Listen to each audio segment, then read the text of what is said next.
Welcome back, while I continue to discuss the many ways to identify and fight art block.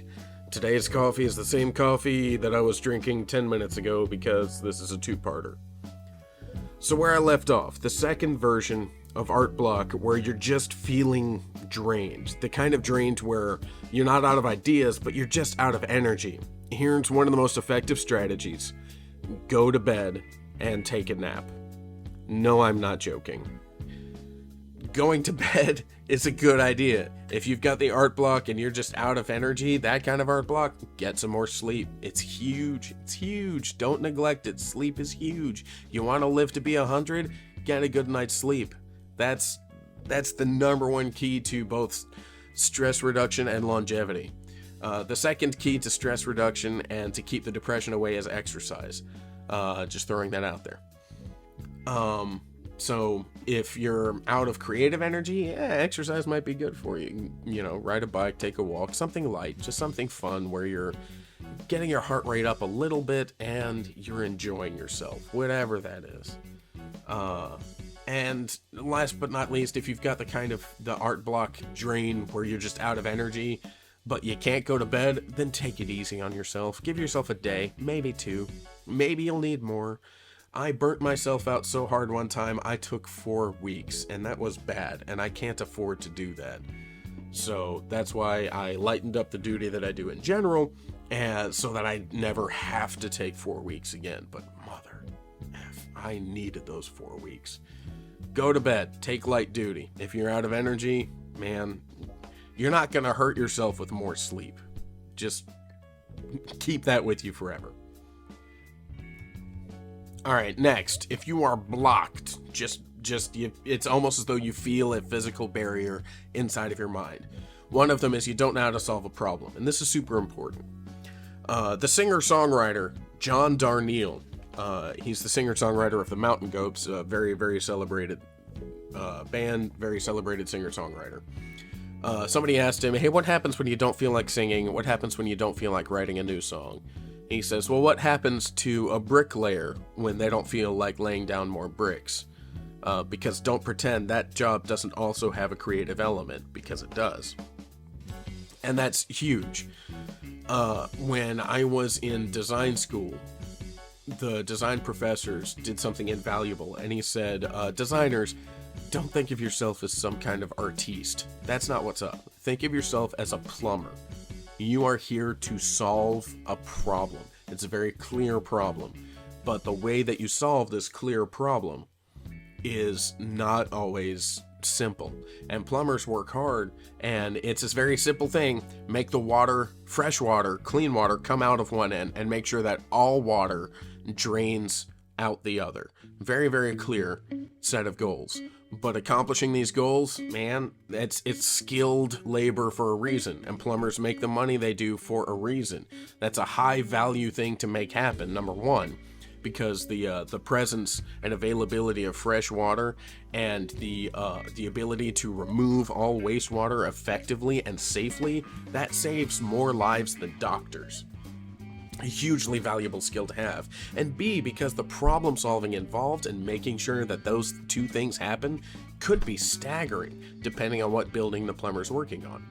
And for artists, for designers, it's the same thing. You have a clear job. You are communicating a complex series of ideas and feelings in as simple a form as you can afford, or a simple form that you can manage to express those feelings effectively. Very, very simple to say with words, extremely difficult to do. It requires highly specialized skill, years of training, and an incredible amount of problem solving. Because I have an idea in my head, very, very complex idea, but I need you to also have that idea. That's a complex problem to solve. So if you're blocked because, I know what I need to say, but this thing that I'm making, it is not saying it.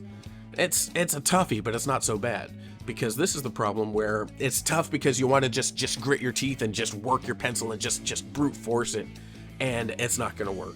The two things that are going to work are, number one, just kind of throw up your hands and say, you know what, this is the best I can do right now with the skills that I have, which is hard, but extremely necessary, and more or less the thing that every artist does on every art project. This was the best I can do, I accept it, and now I'm done. Or you improve your skills, you improve your knowledge of the specific problem you're solving, and you improve your knowledge of how to solve art problems in general. And the way that you do this is find some artist friends, hang out with your artist friends, learn as much as you can from them. Tons and tons of YouTube videos just like this one, full of artists saying, here's a problem I need to solve. I need my hands to look better. Here's how I solve the problem. So there you go. Lots and lots of videos, lots and lots of art podcasts out there that you could listen to. That's the time where perhaps take a step back and get some research.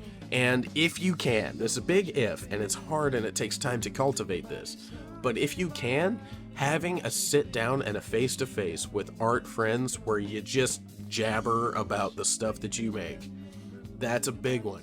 That loosens up a lot of blocks and problem solving blocks so much faster, so much more effectively than almost everything else. Because if you're just passively taking in information, like this video for instance, it can help, but it can only take you so far. I'm willing to bet that right now you're listening to me alone. If you're not, if you're listening to me with a friend, then cool, that's actually kind of flattering, and hello friend, thank you for listening too. But most people listen to videos like this and to art podcasts all alone. And so that means that you still, while you're taking in new information, which is good, you're still mostly staying in your head, which is not necessarily the best way to solve your problem-solving problems. Talking to other artist friends, particularly ones who are better than you, that's where the growth happens. And just life advice in general, if you can collect some artist friends, that's a good idea. But if you have the option of collecting artist friends who are better than you, that's an even better idea. Find the artists who are better than you, because those are the ones you can learn the most from. I am very, very lucky that my two closest art buddies right now are head and shoulders above me in terms of their skills and their experience. Head and shoulders. Positively, mind-numbingly good. So that's that. If you've got the block where you don't know how to solve your problem, it's time to do some research, put your pencil down, do some growing, and talk to your art friends. Alright, y'all. Thanks so much for sticking with me this long. This is the last one, and this is also the toughest one. This is the big bad. This is the one that hurts. The art block where the part of your mind says, I have ideas, but all my ideas are crap. Like, all my ideas are stupid. This is stupid. I want to draw something good, but I don't have any good ideas. And every idea that I think is good is actually just me copying somebody else. And I don't realize that my idea is just copying somebody else until I put my pencil down and just go, oh, crap. And this is the rough one. This is the one that hurts so much, because this is the one that if it's left to fester, it's the one that goes, I'm a terrible artist. I'm an idiot for ever thinking that I could do this. And worse. And that just spirals. For so many people, that could spiral out of control. And by so many people, I mean myself. Again, I've been doing this for a while. I get this one all the time. All the time. Now, there's two strategies. I'm going to tell you the quickest one to say, the hardest one to do first. It is to fight your way through it. This block happens usually when I'm drawing something as an assignment. Like right now I'm drawing portraits of people, and these feelings of I suck, I really need to put my pencil down, they're just part of the territory. When I'm sitting down to draw the portrait of an actual person, not just sketching them from a coffee shop and having fun, but drawing somebody's actual portrait, there's always that stage just after the opening where I lay down the first lines and anchor the facial expressions, and I take my first crack at, say, drawing their eyes, and I don't get it right the first time, because almost nobody gets it right the first time. Then you've got the I suck, I'm not a real artist, I'm faking it, I'm gonna be found out, yada yada yada. That's, for a lot of people, that's part of the territory, and it's just gonna happen, and there is nothing to do but fight your way through it. And I hate to bring this back to exercise because most of the artists I speak to really hate talking about exercise. But weightlifting gave me the psychological tool to do it, because when you're lifting the heavy thing, there's nothing to do but lift the heavy thing, and it sucks. Lifting the heavy thing sucks. People who enjoy exercise weird me out. People who like lifting the heavy thing freak me right out. I hate every second of it, but it's extremely healthy for me, and I learned a lot about myself, and there's an emotional component that nobody really tells you about unless you're actually lifting it. So lifting the heavy thing just sucks, but the only way to get better is to just grit your teeth, take a deep breath, and push and lift. You don't push too hard to give yourself an injury, and you don't push the wrong way to give yourself an injury, or perhaps like worse, like straight up maim yourself, which is a thing that can happen. And art is the same way, man. Like I talked to you about, I worked so hard and so long and gave myself such a burnout that I injured myself. Like I gave myself my very first little bit of back trouble, all across my back. Excuse me. And, like you know what your limits are by going over them and hurting yourself. And then hey, never go that far again. And you remember what the warning signs are. So sometimes you got to grit your teeth and say, yeah, this sucks, and just move forward. And sometimes you need the warning signs that say, okay, I need to take it easy. And those two things are different for everybody. So pay attention to yourself, pay attention to your attention, which that's a big thing that'll help you. And understand when it's just garden variety, art block, I suck, and there is nothing to do but just grit your teeth, come out the other end, and have the faith that there is another end. Because when you're in the throes of that art block, when you're in the throes of that I suck and why did I ever do this, man, you forget that there's another end. You forget that there's a happy ending on that trail. And so the more practice you have in this area of your art life, the more you can keep the simple faith that there is a shining sun at the end of this stormy period that you're going through during the I suck, this will never be good, I'll never get better, yada, yada, yada. You have to don't fight them. Let those inside voices just wash over you and just let them pass. And keep the simple faith that, yeah, those voices are just part of this, but they are not real, and they'll all go away, and I'll come out the other end, and I'll be a better artist for it. Faith, man, it's huge. It's huge. It's not just huge for art, it's huge for life. Here's another strategy. I'm blocked because I have ideas, but my ideas are no good. They're all crappy ideas. Now, this is the one that I'm working on right now. This is going to sound weird, but here you go. Lower the bar on what you think a good idea is. Because some of the best, most famous artwork that we know of was something that the artist was just going, they were just crapping it out. It's just like, I'm here, let's do it. For instance, Guns N' Roses, one of their most famous songs is Sweet Child of Mine. Axl Rose, the singer of that band, hates that song. He just did it. And there's stories all across rock and roll of the hit single being the one that the band wasn't really trying. So, lower your bar. The ideas aren't as bad as you think they are. You're just getting down on yourself. Take a breath. Here's the idea that bugs me. Here's the idea that until recently I was not giving myself permission to embrace. I want to sit down and copy somebody else's cartoon. Boom.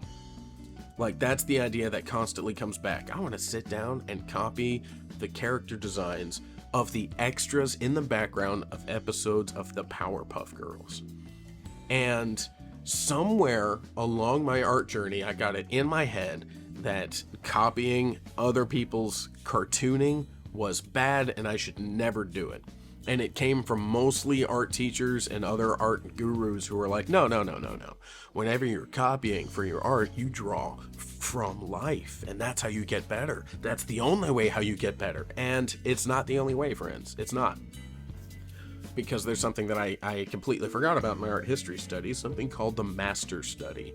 Master study is when you just copy somebody else's painting. Now, I'm going to make a whole episode about this after this one. But that's my idea that I thought, oh, I've got all these ideas, but they're all crap. Yeah, you know what? They're crap inside of your head, but they might not actually be crap. It's just the narrative in your head. That's what the voice inside of your head is telling you. And you need to get better at that voice, because sometimes it's right, but sometimes it's not. Sometimes it's just jerking you around. Lower that bar. I've got ideas, but all my ideas are crap. You know what? Probably not. And here's the number one thing. You think all your ideas are crap, but they're the only ideas you've got right now, and you need to do some drawing today. So just pick one of your crap ideas and make it happen. And when you're done and you assess later, you might surprise yourself. And you might say, oh, I've stumbled on something cool. Or you didn't surprise yourself at all, and it was exactly as crappy as you thought it was. But you know what? You gave it a try, and you drew that day, and you improved a little bit, and you learned something incrementally about yourself and about your self-editing process. And all of those things are valuable. Lower your bar, and have the faith, that great big F word that's not discussed enough. Have the faith that maybe the idea isn't crap. And because a lot of that voice inside of your head that says the idea is crap is the voice that also says, what are you even doing here?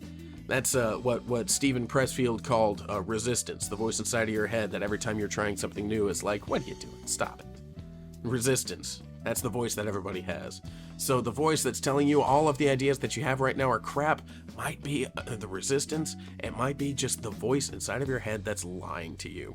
Because we all have that voice. It's all there. And knowing when that voice is just the one that's lying to you, or when it's a proper voice helping you to avoid a mistake that you've made before. So there you go. The block that says, I have ideas but they're all crappy, lower your bar. Give yourself permission. You need to draw today. Those are the only ideas you have. Pick one, make it happen. And if it sucks, oh well, you drew today. And that's a victory. And you're allowed to accept that victory. But if you just say, you know what, not today, and you languish, that's not a victory. That's not something to be proud of. Or you could decide, like earlier, you know what, maybe I'm just drained, and maybe I'm just going to put my pencil down today and go out and get inspired. Also a good plan. But the voice inside of your head that says you suck, it's not a good voice. And that voice is not always telling you the truth, and in fact rarely is. So keep the faith, my friends. Thanks so much for listening. I really hope this was helpful. Take care of yourself. Take care of your friends. Make art.